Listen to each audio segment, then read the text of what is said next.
Assalamualaikum warahmatullahi wabarakatuh. Terima kasih pertama saya ucapkan kepada pimpinan uh, Polsat SDS dalam hal ini adalah Wadir Satu, Bapak Profesor Setia Pramana, kemudian Bapak Kaprodi, Pak Ibnu, terima kasih telah memberikan kesempatan dan memfasilitasi kuliah umum pada hari ini. Kemudian yang terhormat juga kepada Pak Eko sebagai narasumber, kemudian Bapak Ibu dosen serta mahasiswa. Mudah-mudahan semua dalam kondisi sehat. Jadi izinkan saya untuk share pada kuliah umum ini mengenai model spatial time series. Jadi untuk concern penelitian saya sendiri sebenarnya adalah pada pemodelan time series, gitu ya. Nah, ada tiga outline di sini. Yang pertama adalah univariate time series, kemudian multivariate time series, dan model spatial time series. Tapi mungkin tidak terlalu dalam akan di-sharing karena keterbatasan waktu.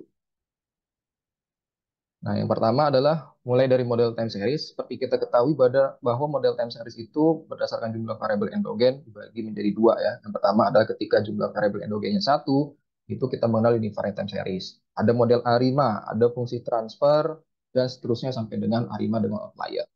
Nah, kemudian multivariate time series ketika kita berhubungan dengan jumlah variabel endogennya itu lebih dari satu. Ada model var, PCM, star, G-star, dan seterusnya sampai dengan TSP var. Nah, di mana model STAR, G-star, SPFR, dan SPFR inilah beberapa model spatial time series yang nanti akan kita bahas.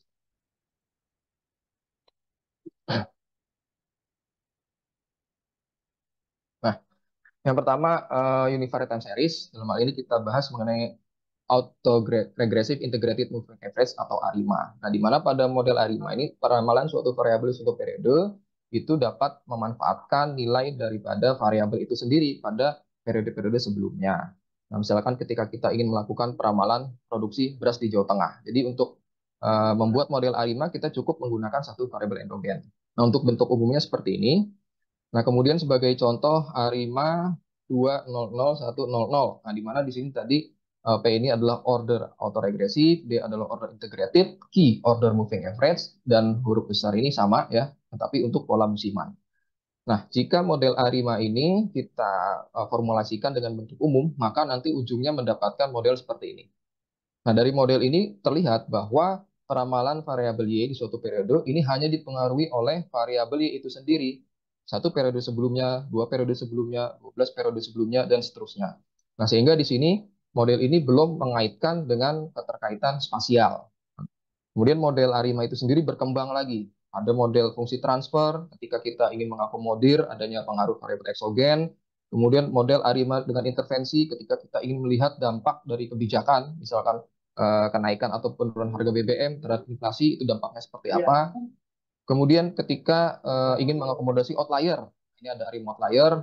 Dan ketika ingin mengakomodir adanya pola musiman yang berulang tetapi dengan periode yang berbeda. Nah, ini bisa kita akomodir dengan menggunakan ARIMA dengan variasi kalender. Nah, kemudian pada multivariate time series kita bahas mengenai vektor autoregresif. Berbeda dengan ARIMA yang hanya bisa untuk univariat, tetapi pada kenyataannya kita dihadapkan pada variabel yang mungkin memiliki hubungan timbal balik. Misalkan saja adalah pada peramalan pertumbuhan kredit dan pertumbuhan laba. Jadi misalkan eh, pada periode sekarang pertumbuhan laba meningkat. Nah, maka periode selanjutnya itu memungkinkan bahwa pertumbuhan kredit juga akan meningkat karena bank memiliki banyak uang lalu dapat disebarkan kredit gitu ya. Begitu juga ketika pada bulan ini pertumbuhan kredit meningkat, maka pada periode berikutnya kemungkinan besar laba bank juga akan meningkat. Nah, itu berarti menggambarkan adanya hubungan timbal balik. Pada model ARIMA sebelumnya itu belum dapat mengakomodir adanya hubungan timbal balik seperti itu. Maka di sini muncullah model vektor atau regresi. Nah, untuk bentuk umumnya sendiri seperti ini. Jadi dari bentuk umum dapat terlihat bahwa variabel endogen pertama itu tidak hanya dipengaruhi oleh variabel endogen pertama periode satu, periode sampai dengan periode ke P, tapi juga dipengaruhi oleh variabel endogen yang lain yaitu variabel endogen kedua gitu ya, mulai dari periode satu sampai dengan P. Begitu juga variabel endogen yang kedua juga dipengaruhi oleh variabel endogen pertama periode satu sampai dengan periode P. Jadi selain dipengaruhi oleh variabel endogen itu sendiri. Nah, tapi lagi-lagi dari sini kita belum bisa melihat adanya pengakomodasian dari aspek spasial. Nah, kemudian model vektor autoregresi sendiri berkembang lagi ya, sama seperti ARIMA. Ada salah satunya yaitu var X, yaitu untuk mengakomodir pengaruh dari variabel eksogen, gitu ya. Sehingga bedanya kalau tadi model var tadi itu hanya dipengaruhi oleh variabel lag endogen, dirinya sendiri dan variabel lain, tetapi kalau var X sudah dipengaruhi oleh variabel eksogen, ya, variabel eksogen matrix gitu ya. Nah, kemudian mengapa kita perlu mengakomodir adanya aspek spasial? Nah, jadi di sini ada statement, statement legend lah ya, bahwa segala sesuatu saling berhubungan satu dengan yang lain, tetapi sesuatu yang dekat lebih mempunyai pengaruh daripada sesuatu yang jauh. Jadi mungkin bagi mahasiswa atau dosen yang meneliti mengenai spasial, nah mungkin statement ini wajib nih, ya. Jadi atau mungkin sering muncul gitu. Nah, kalau kita analogikan dengan kehidupan sehari-hari, ya ini masuk akal ya. Jadi ketika teman-teman misalkan dekat dengan temannya yang soleh, ya insya Allah jadi soleh. Ketika teman-teman dekat dengan temannya yang rajin, jadi rajin. Ketika teman-teman dekat dengan temannya yang merokok misalkan ya, yang mungkin merokok ya. Kalaupun nggak merokok, ya minimal dapat bau asapnya gitu ya. Oke. Nah, sehingga di sini peramalan nilai suatu variabel bisa saja tidak hanya tergantung pada waktu, tetapi juga bergantung pada lokasi atau ruang. Misalkan ketika kita ingin melakukan peramalan inflasi di suatu daerah, mungkin saja daerah tersebut dalam memenuhi apa namanya konsumsi komoditasnya itu tidak hanya berasal dari daerah tersebut saja, karena mungkin jumlah konsumsinya itu lebih kecil daripada jumlah produksi, sehingga butuh tuh barang dari daerah lain. Nah, hal ini kan berarti terdapat keterkaitan harga. Ketika harga barang dari wilayah dia tempat ngambil barang itu meningkat, maka harga barang di wilayah tersebut juga akan meningkat, sehingga terjadi keterkaitan spasial dari sisi inflasi. Begitu juga pertumbuhan ekonomi suatu wilayah bisa juga berkaitan dengan pertumbuhan ekonomi di wilayah lain. Jadi orang bekerja di Bekasi, maaf, orang tinggal di Bekasi, kemudian bekerja di Jakarta. Nah, ketika aktivitas ekonomi di Jakarta itu meningkat, yang menyebabkan misalnya outputnya meningkat, tentu bisa berdampak pada meningkatnya jumlah pendapatan orang yang bekerja tersebut. Dia pulang bawa uang banyak ke Bekasi. Di Bekasi dia belanja ya, istilahnya foya-foya ke mall. Nah, otomatis perekonomian di Bekasi pun juga bergerak. Nah, artinya pertumbuhan ekonomi di Jakarta dan di Bekasi juga memiliki keterkaitan. Nah, sehingga di sini muncullah model ruang waktu atau space time model, yaitu model yang menggabungkan ketergantungan waktu dan ruang yang terjadi pada suatu data runtun waktu. Nah, pada kuliah umum ini kita akan bahas beberapa saja, yaitu star, G-star, SPVAR, SPVAR X, TSPVAR, dan TSPVAR X. Nanti kita akan lihat bagaimana keterkaitan perkembangan model satu dengan model yang lain, yang mudah-mudahan bisa memberikan inspirasi ya bagi teman-teman mahasiswa. Mungkin suatu ketika teman-teman ingin mengembangkan model space time selanjutnya gitu, atau mungkin mau dihybridkan dengan ilmu yang teman-teman dapat di komputasi statistik. Nah, yang pertama star. Star ini dikenalkan pertama kali oleh Pfeiffer dan Dweck. Mudah-mudahan ejaan saya benar. Ini saya udah Google Translate, ejaannya Pfeiffer dan Dweck ya, tahun 1980. Jadi ini menggabungkan unsur dependensi waktu dan lokasi.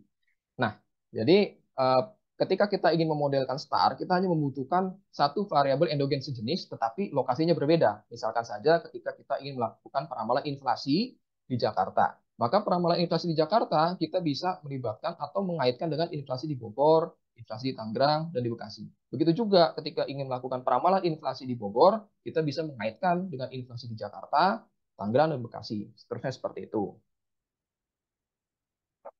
Nah, untuk bentuk umum dari model star sendiri, ini adalah star 1-1, di mana order yang besar ini menyatakan order temporalnya atau order waktu, sedangkan yang kecil adalah order spasial. Ini contohnya adalah untuk 5 lokasi. Nah, kalau yang di sini, ini adalah variabel endogennya. Nah, kalau kita lihat di sini ada koefisien autoregresifnya. Kemudian ini P11, ini adalah koefisien space time-nya. Pada model star, koefisien autoregresif dan koefisien space time itu dianggap sama. Gitu. Jadi dianggap sama.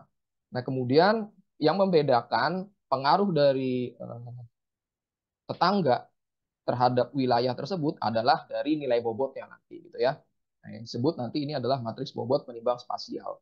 Nah, jadi kalau kita jabarkan misalkan Y3T di sini kita jabarkan, maka Y3T atau variabel di lokasi ketiga itu akan dipengaruhi oleh variabel lokasi ketiga pada periode sebelumnya, dalam hal ini ada satu periode sebelumnya, Selain itu juga dipengaruhi oleh variabel lokasi yang lain, variabel lokasi 1, lokasi 2 sampai dengan lokasi kelima untuk periode sebelumnya.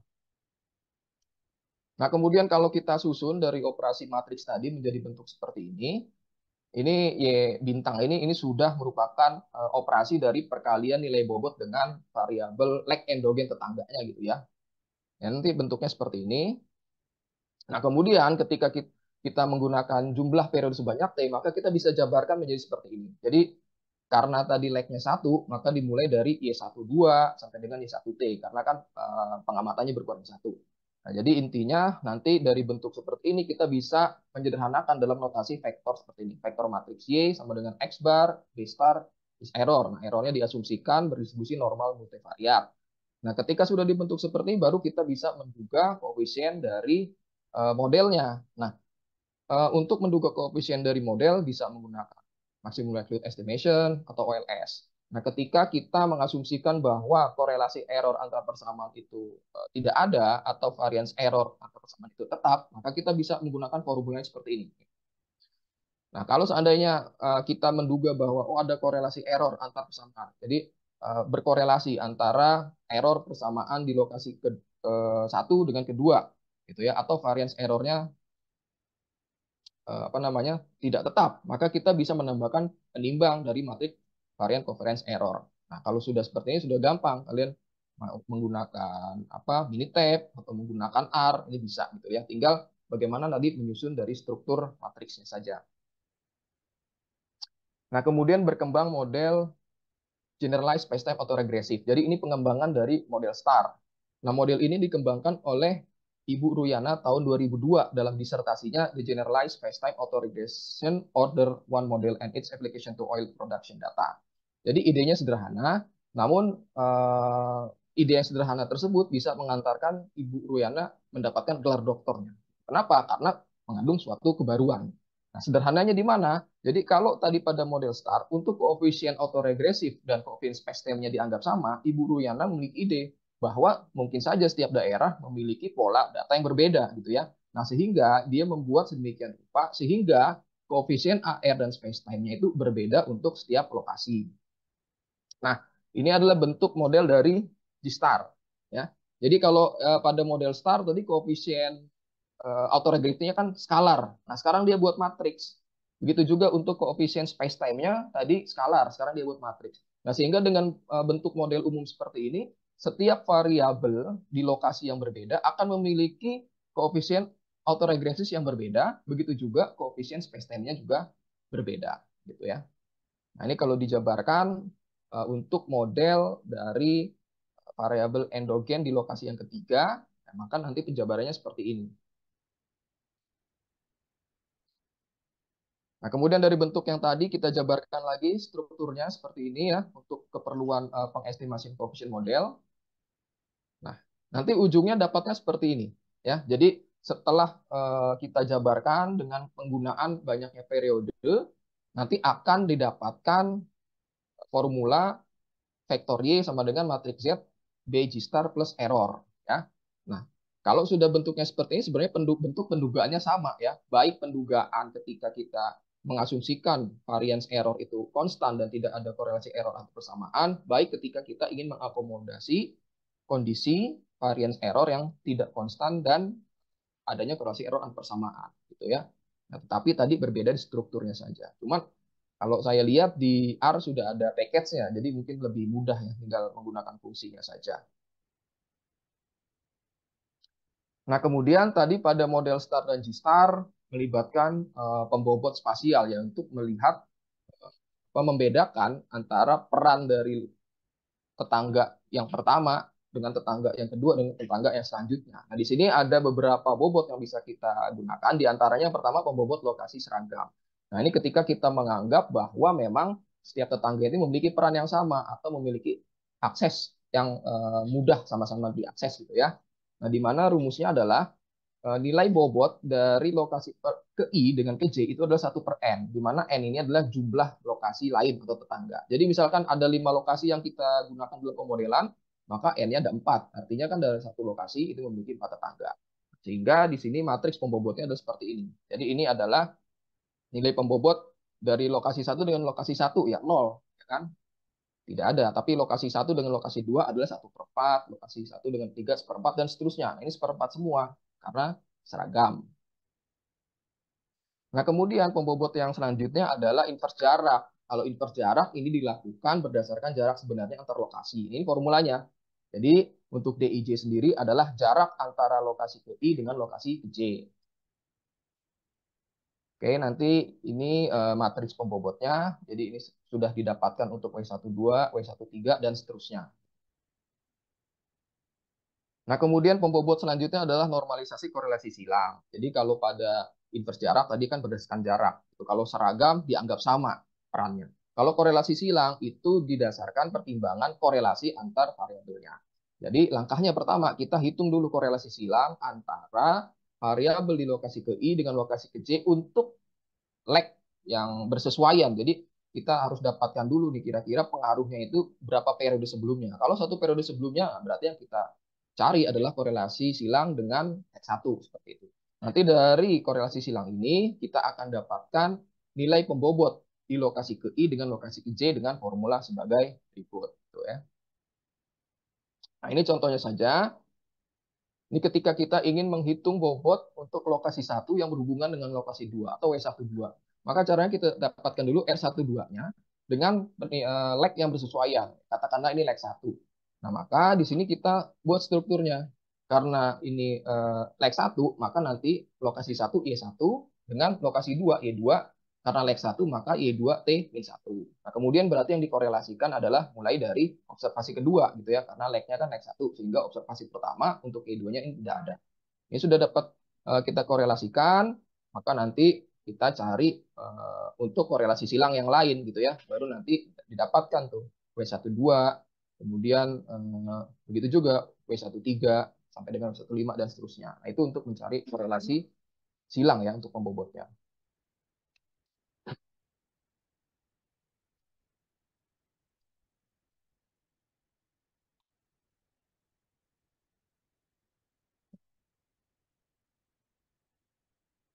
Nah, beberapa langkah pembuatan model G-Star, ya uji stasionaritas data ya. Kalau dalam TTM series itu wajib uji stasionaritas data. Kemudian identifikasi ada atau tidaknya cross correlation, ini untuk mengidentifikasi ada atau tidaknya keterkaitan antar wilayah.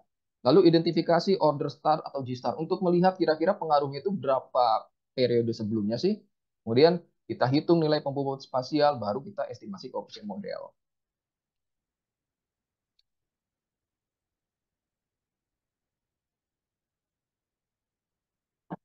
Nah, ini agak pindah ke slide berikutnya agak susah nih. Nah, jadi contoh aplikasinya ini adalah aplikasi Star dan G-Star ya untuk pemodelan inflasi di Dumai, Pekanbaru, dan Batam. Jadi kalau kita lihat di time series plotnya, ini sudah mengindikasikan nih, sudah mencurigai bahwa plotnya mirip-mirip. Nah, kemungkinan ada keterkaitan antara inflasi di Dumai, Pekanbaru, dan Batam. Begitu juga ketika kita agregatkan untuk inflasi tahunan pun polanya mirip. Jadi ini ada indikasi awal. Lalu hasil uji stasionaritasnya, ternyata semua data sudah stasioner. Kemudian untuk mengidentifikasi ada atau tidaknya keterkaitan spasial, nah kita menggunakan cross correlation. Nah, kalau kita lihat di sini, ini Y1 tadi adalah inflasi dari Dumai. Nah, kita lihat pada leg 1, ini inflasi Dumai ini berkorelasi positif dengan, nah ini positif yang kedua, ini adalah inflasi dari Pekanbaru. Begitu juga memiliki korelasi positif dengan inflasi dari Batam untuk leg 1. Nah, begitu juga untuk daerah-daerah yang lain ya, untuk Pekanbaru dan Batam. Nah, ini indikasi ya, indikasi secara statistik bahwa memang terdapat keterkaitan antar wilayah tersebut. Kemudian kita penentuan order. Jadi berapa periode sih variabel endogen tersebut dipengaruhi oleh periode sebelumnya. Nah, kita lihat dari nilai minimum information kriteria. Nah, kalau dari minimum information kriteria ini didapatkan leg 1 pada apa namanya? Pada 1 ya, AR1 dan EMA0. Ini mendapatkan nilai terkecil. Nah, sehingga nantinya order yang kita gunakan adalah order 1. Baru setelah itu kita hitung nilai pembobot spasialnya. Ya, ini menggunakan bobot uniform dan korelasi silang. Tadi sudah dijelaskan untuk caranya. Baru setelah itu kita estimasi koefisien model. Nah, ini saya mengestimasinya dengan menggunakan Minitab. Ya. Nah, jadi di sini koefisien pertama ini adalah menggambarkan koefisien AR. Nah, kemudian koefisien yang kedua ini adalah koefisien spacetime. Ini adalah untuk model star dengan bobot seragam. Nah, jadi kalau pada star ini koefisien AR maupun koefisien spacetime-nya ini dianggap sama untuk setiap persamaan di setiap lokasi. Sehingga nantinya untuk inflasi Dumai ini koefisien AR-nya 2,3294. Begitu juga Pekanbaru, begitu juga Batam. Nah, kemudian untuk koefisien space time-nya untuk Dumai, Pekanbaru, dan Batam juga sama 0,38965 gitu ya. Nah, karena untuk koefisien space time-nya ini adalah nanti dikalikan dengan nilai bobot dan dikali nilai lag variabel endogen, maka nanti dipecah lagi menjadi seperti ini. Nah, sehingga kalau seandainya untuk kebutuhan interpretasi, maka bisa kita interpretasikan ketika inflasi di Dumai itu meningkat 1%, maka bulan depan inflasi Dumai akan meningkat 0,23294. Atau ketika inflasi di Pekanbaru meningkat 1%, maka inflasi di Dumai akan meningkat 0,194,825 dan seterusnya. Jadi interpretasinya seperti itu. Nah, kalau untuk normalisasi korelasi silang, ini didapatkan seperti ini ya. Jadi berbeda dengan seragam tadi kan untuk pengaruh dari tetangga itu sama gitu ya karena seragam bobotnya. Tapi kalau ketika menggunakan normalisasi korelasi silang karena nilai bobotnya berbeda, ini menjadi berbeda juga. Jadi kalau kita lihat di sini ternyata pengaruh dari inflasi Pekanbaru itu lebih tinggi terhadap inflasi Dumai dibandingkan inflasi Batam terhadap inflasi Dumai. Oke. Nah, kemudian lanjut ini aplikasi dari model G-Star ya. Jadi tadi diolah dengan star, kemudian sekarang dimodelkan dengan G-Star. Nah, berbeda dengan star, kalau pada model G-Star ini koefisien autoregresifnya untuk tiap lokasi berbeda. Jadi 0,4567 ini adalah koefisien autoregresif untuk model inflasi Dumai. Kemudian 0,014 ini untuk Batam, 0,0352 ini untuk Pekanbaru. Begitu juga untuk space time-nya, mereka berbeda untuk baik untuk Dumai maupun Pekanbaru maupun untuk Batam gitu ya. Nah, ini modelnya seperti ini. Kemudian jadi kita bisa melihat mana yang lebih berpengaruh. Tapi kalau karena seragam, maka dia terlihat sama ya, karena kan bobotnya seragam gitu ya. Nah, mungkin perbedaan itu akan terlihat ketika kita menggunakan normalisasi korelasi silang. Jadi kita bisa melihat mana yang lebih berpengaruh terhadap inflasi Dumai atau mana yang lebih berpengaruh terhadap inflasi Pekanbaru. Jadi daerah mana gitu ya. Nah, kemudian untuk memilih tujuan peramalan ya tentu kita lihat dari kinerja peramalannya ya dengan menggunakan RMSE dari data testing. Jadi model seperti teman-teman ketahui mungkin modelnya dibangun dari data training, kemudian dicobakan di data testing lalu dihitung RMSE-nya. Nah, ketika kita lihat, kita bandingkan ternyata model G-Star memiliki nilai RMSE yang lebih kecil dibandingkan model STAR. Maka nanti untuk peramalan itu akan dilakukan dengan menggunakan model G-Star. Nah, ini adalah time series plot ya dari penggunaan model G-Star gitu ya. Nah, kalau kita lihat di sini memang masih ada titik-titik yang secara pola sudah mirip ya, tetapi memang ada titik-titik yang masih belum dekat dengan data aktualnya. Nah, maka di sini adalah pengembangan dari model G-Star, yaitu G-Star X. Karena mungkin saja inflasi tidak hanya dipengaruhi oleh inflasi daerah lain, tapi bisa saja dipengaruhi oleh kejadian Hari Raya Idul Fitri. Maka disinilah muncul G-Star variasi kalender atau bisa saja dipengaruhi oleh adanya kenaikan atau penurunan harga BBM. Maka bisa dilanjutkan dengan menggunakan G-Star intervensi. Gitu. Atau bisa juga ada pengaruh dari suku bunga. Maka bisa menggunakan G-Star dengan variabel exogen seperti itu.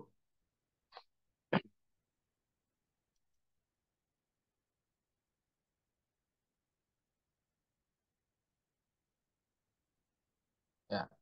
Nah, selanjutnya pengembangan model selanjutnya adalah space-time vector autoregresif. Jadi kalau pada model star dan G-star tadi hanya bisa mengakomodasi keterkaitan antar wilayah, tetapi untuk satu jenis variabel endogen saja. Nah, padahal dalam kenyataannya mungkin saja tiap variabel itu memiliki hubungan timbal balik, gitu ya. Nah, sehingga kita tidak hanya ingin mengaitkan satu variabel di satu lokasi dengan variabel yang sejenis lokasi yang lain. Kita ingin mengaitkan juga satu variabel di suatu lokasi dengan variabel jenis yang lain di lokasi yang lain.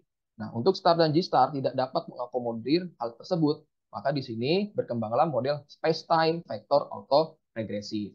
Nah, contohnya saja ketika kita ingin melakukan peramalan inflasi dan outlook uang kartal di Yogyakarta, Semarang, dan Solo.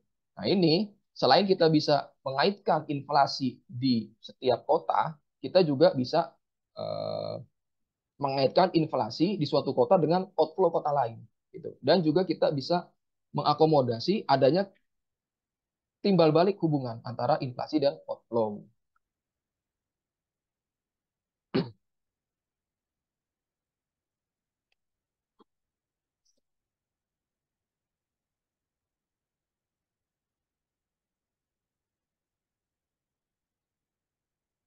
Nah, ini susah nih slide-nya nih.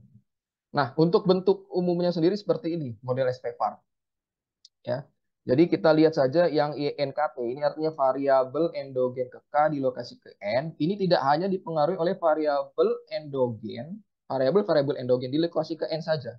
Ya, jadi variabel endogennya di variabel endogen ke satu sampai dengan variabel endogen ke K besar di lokasi ke N saja. Tetapi juga bisa dipengaruhi oleh variabel endogen ke satu sampai ke K besar di lokasi-lokasi yang lain. Nah, jadi dari sini bisa terlihat. Jadi selain bisa mengakomodasi adanya pengaruh dari eh, daerah lain, tetapi juga kita bisa mengakomodasi adanya pengaruh hubungan timbal balik dengan menggunakan SPVAR.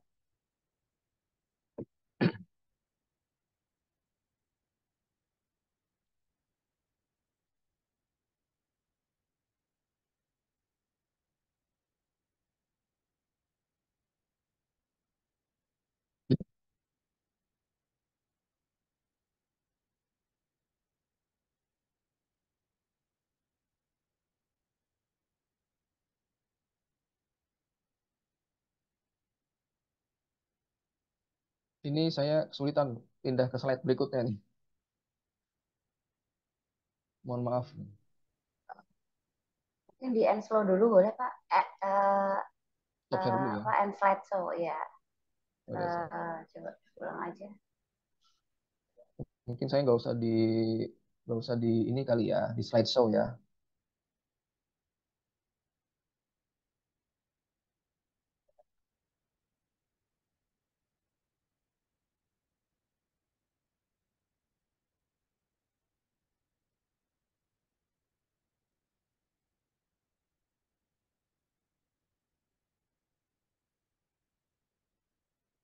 Nah, jadi ini dari bentuk umum yang awal ya.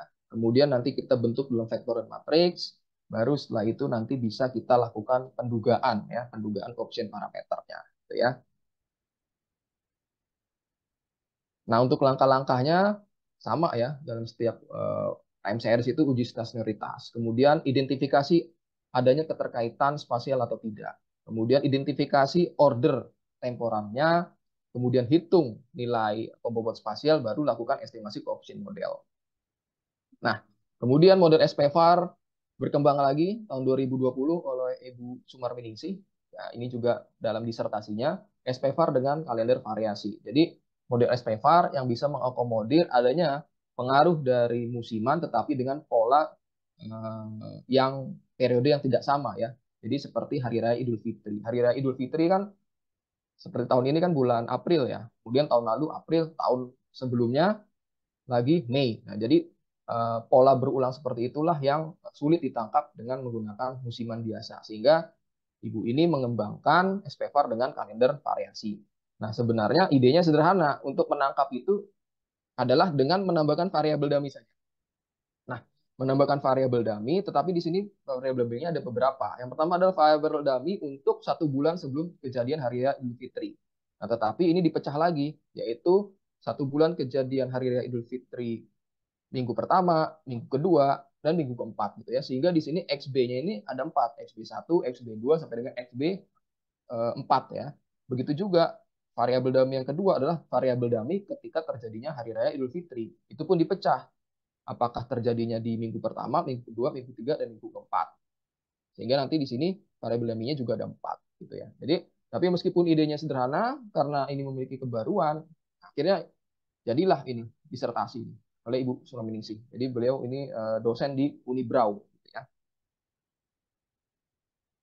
Nah, kemudian berkembang lagi SPVAR dengan variabel exogen matrix. Kalau sebelumnya SPVAR itu hanya mengakomodir non metrik ya, variasi kalender itu kan non metrik. Lalu bagaimana kalau tadi ada pengaruh-pengaruh variabel exogen matrix?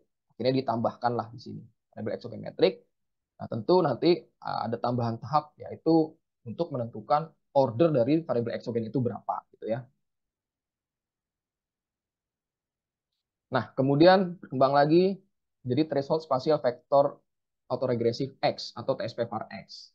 Nah, ini berdasarkan atau mempertimbangkan bahwa hubungan antar variabel ekonomi biasanya tidak linear. Dan di mana ketidaklinearan hubungan antar variabel ketika dimodelkan secara linear akan menyebabkan pendugaan koefisien model tidak sesuai. Gitu. Nah, sehingga dengan model TSP var X ini sudah bisa mengakomodir pengaruh variabel eksogen, keterkaitan spasial, hubungan timbal balik, dan ketidaklinearan hubungan antara variabel endogen dan predetermine secara sekaligus, gitu ya, secara bersamaan. Nah, ini idenya pun sederhana, yaitu membagi data menjadi beberapa rezim, lalu memodelkannya dengan menggunakan model SPVAR-X tadi. Jadi ketika kita membentuk SPVAR-X dua rezim, maka di sini ada dua rezim model. Ya, rezim pertama kita modelkan, rezim kedua kita modelkan. Begitu juga sampai dengan ketika kita ingin membuat SPVAR-X G rezim, maka di sini ada sebanyak G model. Nah, lalu bagaimana membagi modelnya? Itulah berdasarkan nilai threshold dan variabel threshold yang terpilih. Lalu bagaimana caranya? Nah, caranya yang pertama, misalkan kita tetapkan dulu variabel threshold yang akan kita evaluasi nilai thresholdnya. Kemudian kita tentukan besar order P dan order Q. Kemudian tentukan batas terbesar nilai delay. Nah, di mana batas terbesar nilai delay itu biasanya adalah nilai maksimum dari order P. Kemudian kita tentukan batas terendah dan batas tertinggi dari nilai threshold. Sehingga nanti kalau nilai threshold itu berada di antara rentang ini. Nah, dari nilai threshold itu kita evaluasi mana nilai threshold yang terbaik. Nah, caranya bagaimana? Kita lakukan pembagian data untuk seluruh kemungkinan nilai delay dan threshold tadi. Setelah itu kita lakukan pendugaan koefisien model di setiap rezim berdasarkan seluruh kemungkinan pembagian data. Lalu kita hitung nilai fungsi learn likelihood-nya di rezim 1 dan rezim 2 misalkan. Nah, kemudian kita totalkan nilai learn likelihood-nya, maka nanti nilai threshold yang terpilih adalah nilai threshold yang mampu memaksimumkan total learn likelihood. Nah, itulah nanti dasar nilai threshold yang menjadi dasar pembagian data. Gitu ya. Jadi nanti untuk koefisien modelnya itu dilakukan uh, apa namanya pendugaan koefisien model dengan menggunakan dasar dari nilai threshold yang terpilih tadi. Nah, begitu juga untuk mendapatkan model TSP var X G rezim, ya idenya sama ya, sama saja. Jadi intinya kita mencari nilai threshold yang terbaik, setelah itu kita cari nilai dan likelihood untuk rezim 1 sampai dengan rezim ke G untuk semua kemungkinan nilai threshold. Lalu dari situ kita cari total nilai thresholdnya, lalu nilai threshold mana yang bisa menghasilkan total nilai threshold yang maksimum. Nah, kalau nilai threshold yang maksimum total likelihood yang maksimum, berarti itu nilai threshold yang terbaik. Nah, berarti itulah yang akan menjadi dasar pembagian rezim dan untuk pengestimasian koefisien model TSP var X. Nah, ini untuk langkah-langkahnya, saya kira kurang lebih sama ya dengan yang sebelumnya. Kemudian ini ada hasil dari kajian simulasi perbandingan antara TSP var X dan SP var X, di mana intinya adalah didapatkan ketika terjadi ketidaklinearan hubungan antara variabel endogen dan predetermine, model TSP var X ini menghasilkan kinerja peramalan yang lebih baik dibandingkan SP var X, gitu ya. Kemudian kalau berdasarkan ukuran sampelnya, ini disimpulkan bahwa semakin tinggi ukuran sampel, maka TSP var X akan semakin baik, gitu ya. Meskipun sebenarnya pada ukuran sampel 120 pun ini untuk TSP var X lebih baik daripada SP var X. Tetapi dengan peningkatan ukuran sampel, maka dia akan semakin baik lagi. Nah, untuk aplikasinya, ini adalah aplikasi untuk inflasi dan outflow uang kartal di Yogyakarta, Solo, dan Semarang. Ini adalah time series plotnya. Nah, kemudian ini hasil identifikasi keterkaitan antar lokasi dan ini sudah dihasilkan memang terdapat keterkaitan ya antara inflasi di ketiga kota tersebut, begitu juga outflow-nya. Lalu masuk ke tahap pemilihan order temporarnya didapatkan order 1 gitu ya. Kemudian order leg exogen ya didapatkan juga order 1 dan identifikasi ketidaklinearan. Ternyata memang terdapat ketidaklinearan hubungan antara variabel endogen di ketiga lokasi dengan variabel predetermine-nya. Sehingga kita coba untuk memodelkan dengan TSP var X. Dan ternyata Dengan menggunakan bobot penimbang seragam, betul, dari TSP VAR X, 18 model TSP VAR X yang dibuat, ternyata 13 diantaranya atau 72,22% itu memiliki nilai AIC yang lebih kecil daripada SP VAR X dan SP VAR. Berarti mengindikasikan bahwa memang model TSP VAR X ini lebih baik dibandingkan SP VAR X dan SP VAR. Nah, ketika menggunakan bobot penimbang normalisasi korelasi silang pun sama ya. Jadi 81,25% itu menunjukkan bahwa model TSP VAR X itu lebih baik dibandingkan SP VAR X dan SP VAR. Nah, akhirnya dilihat dari sisi kinerja peramalannya, dan di sini didapatkan bahwa yang terbaik adalah untuk TSP VAR X dengan 3 rezim dengan pembobot seragam ya, karena nilai RMS-nya terkecil. Baik. Nah, kemudian ketika dimodelkan, ternyata masih ada yang kurang memuaskan. Jadi ada 11 kejadian ya. Jadi dari 11 kejadian ini nilai data aktualnya itu kurang dekat dengan data ramalan gitu ya. Di mana dari 11 kejadian yang menyebabkan jauhnya hasil ramalan dengan data aktual inflasi, 7 diantaranya merupakan kejadian kenaikan dan penurunan harga BBM. Nah, begitu juga untuk outflow uang kartal. Jadi ada 18 kejadian yang kurang dekat. Di mana 15 kejadian itu akibat adanya kejadian Hari Raya Idul Fitri. Nah, memang pada modelan TSP Forex yang ini belum tertangkap ya kejadian tersebut. Maka kemudian kita lanjutkan dengan penambahan variabel subset ke-12. Harapannya untuk kejadian-kejadian Idul Fitri itu dapat tertangkap. Begitu juga kita tambahkan dami kenaikan dan penurunan harga BBM. Nah, ketika dilihat dari RMSE-nya, ternyata baik dari RMSE data testing dan training itu untuk TSP VAR X yang ditambahkan subset ke-12 dan dummy itu sudah lebih kecil dibandingkan TSP VAR X yang sebelumnya. Nah, ini hasil setelah ditambahkan subset ke-12 dan dummy tadi untuk inflasi. Ini untuk outflow. Kemudian ini adalah modelnya gitu ya. Dan ini hasil ramalannya gitu ya. Ramalannya. Dan akhirnya sampai pada kesimpulan untuk perbedaan dari beberapa model space time tadi ya. Jadi pada model star hanya bisa mengakomodir hubungan space time. Pada G-star dia berkembang lagi dapat mengakomodir perbedaan koefisien autoregresif dan space time-nya untuk tiap persamaan. Berkembang G-star X untuk mengakomodir variabel eksogen, berkembang SPVAR jadi untuk mengakomodir hubungan timbal balik antar variabel endogen, berkembang SPVAR X untuk mengakomodir juga pengaruh variabel eksogen dan TSPVAR X. Jadi untuk mengakomodir juga hubungan yang tidak linear antar variabel endogen. Ya, jadi mungkin itu yang bisa saya sampaikan. Kurang lebihnya mohon maaf. Mudah-mudahan bisa menjadi inspirasi teman-teman KS jika ingin mengembangkan model spatial time series yang lainnya. Terima kasih. Assalamualaikum warahmatullahi wabarakatuh.